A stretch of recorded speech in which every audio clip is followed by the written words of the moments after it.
Hola queridas y queridos estudiantes, hoy nos corresponde realizar el cierre de la unidad 3.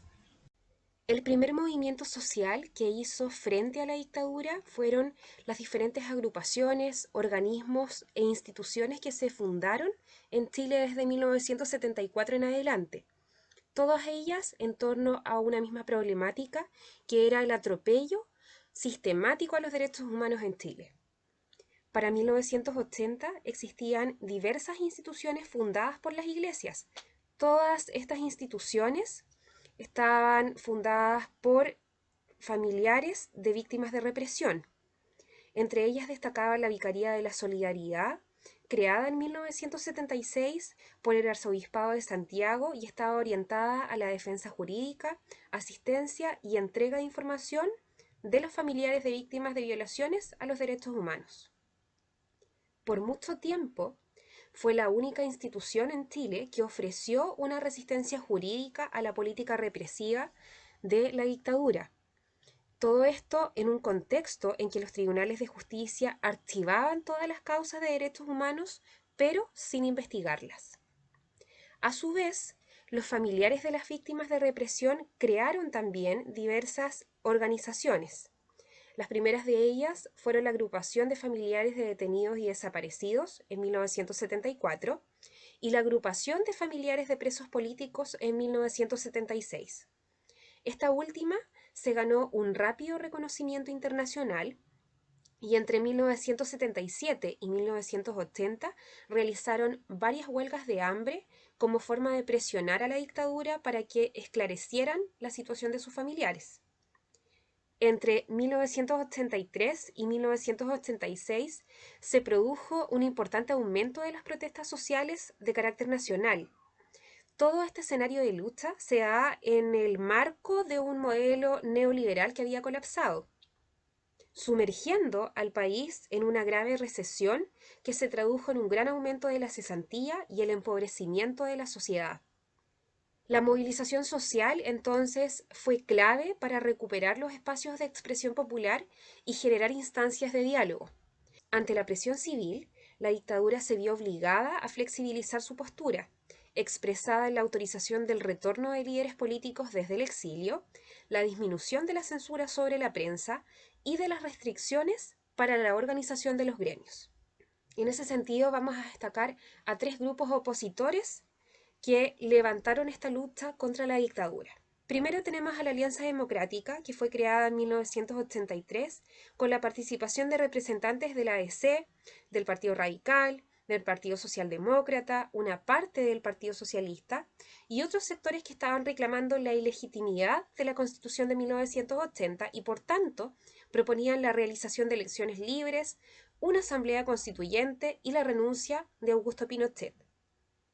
Su rechazo explícito a la vía violenta les permitió dialogar sus propuestas incluso con el ministro del Interior, Sergio Nofre Jarpa. En esa mediación jugó un rol esencial la Iglesia Católica, representada a partir de 1983 por el cardenal de Santiago, Juan Francisco Fresno. Luego tenemos el Movimiento Democrático Popular, que se conformó paralelamente a la Alianza Democrática y estuvo integrado por el Partido Comunista, el Movimiento de Izquierda Revolucionaria MIR, el Movimiento de Acción Popular Unitario MAPU y la facción del Partido Socialista. Postulaban a la anulación de la Constitución de 1980 y el uso combinado de acciones políticas por un lado, pero también la insurrección para derrocar al régimen, entendiendo que éste solo caería como resultado de una movilización generalizada en la sociedad. Y por último, tenemos grupos armados. Desde 1980, algunos grupos consideraron la vía armada como la única posibilidad efectiva para acabar con la dictadura. El primero en organizar esta oposición con armas fue el MIR, el Movimiento de Izquierda Revolucionaria, cuyo comando fue desarticulado por los militares en 1981. Posteriormente, en 2 años más, en 1983, se crea el Frente Patriótico Manuel Rodríguez, que realizó una serie de atentados a torres de alta tensión, provocando apagones generales. Emplearon armas y efectuaron un atentado contra Pinochet en 1986. El movimiento juvenil Lautaro, creado en 1982, también promovió la vía insurreccional y se distinguió por realizar asaltos a camiones con el objetivo de repartir mercancías entre los pobladores de sectores periféricos. Una de las consignas más importantes fue terminar con la Constitución de 1980, pero también sacar a Augusto Pinochet del poder. Por lo tanto, se realiza el plebiscito de 1988, que fue el primer paso para recuperar la democracia en Chile. La organización del plebiscito de 1988 implicó el restablecimiento de las instituciones públicas necesarias para garantizar la legitimidad y transparencia del proceso. Con ese propósito, y según lo prescrito en la Constitución, se organizó el Tribunal Calificador de Elecciones y en febrero de 1987 se abrieron los registros electorales. Además, el régimen permitió la presencia de observadores extranjeros que confirmaran la transparencia de este plebiscito. De esta forma, en marzo de 1987 se promulgó la Ley de Partidos Políticos, mediante la cual estas colectividades pudieron reconstituirse de manera oficial y volver a operar de forma legal. Si bien el plebiscito generó distintas posturas entre los partidos y movimientos de oposición, la mayoría se unió bajo la concertación de Partidos por la Democracia para representar la opción del no, mientras Pinochet y sus aliados representaban el sí.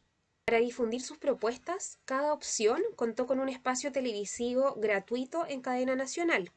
Y finalmente, el día miércoles 5 de octubre de 1988, casi un 90% de los chilenos inscritos para votar acudieron a las urnas y el resultado oficial fue dado a conocer cerca de las 2 de la mañana del día siguiente. El no había triunfado con un 55,9% frente a 44,01% obtenidos por el sí. Con este acontecimiento, que constituye un hito en nuestra historia reciente, no solo porque pone término a la dictadura, sino también por ser la primera vez en que los chilenos pudieron votar en un proceso con garantías democráticas desde el golpe en 1973, comienza el proceso de la transición. Con esto damos por finalizada la unidad 3, espero que se encuentren muy bien y cuídense mucho.